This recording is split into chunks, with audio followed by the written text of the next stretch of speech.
Accessibility in Our Communities by Susan Markowitz Meredith. Introduction. The alarm clocks ring throughout the house, one after the other. Soon everyone is awake. All 4 family members jump out of bed, wash up in the bathroom, and get dressed. They meet downstairs in the kitchen to eat breakfast and talk about the day. Afterwards, they all go their own way. Mom and Dad leave in cars. One child rides a bike, and the other is on foot. At school, the kids read, write, and solve math problems in their morning classes. To most people, these activities are not unusual or difficult, but a person with a disability may be unable to do one or more of these things on his or her own, if at all. However, we as a nation believe that people with disabilities are equal members of our society.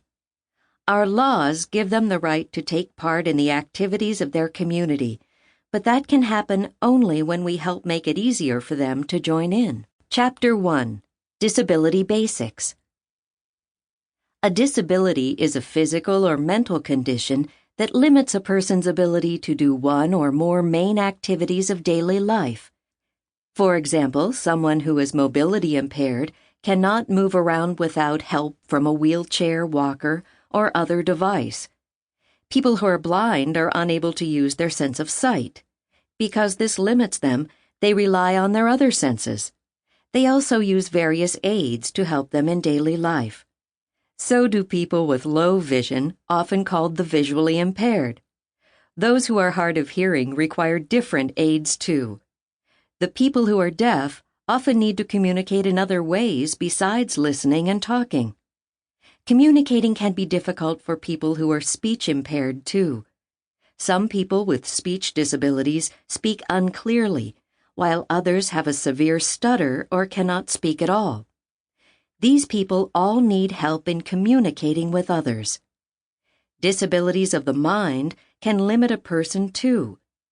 People that are developmentally delayed, for instance, have reduced mental abilities. Their problem is described as developmental because their brains didn't develop properly. Because of reduced mental ability, they may have trouble caring for themselves, learning, and working. Such people cannot overcome their disability, but a good environment can help them develop the abilities they have. Cerebral palsy. Some people have more than one disability. An example is someone with cerebral palsy, a disorder that harms the brain early in life. The result is often poor muscle control and unclear speech.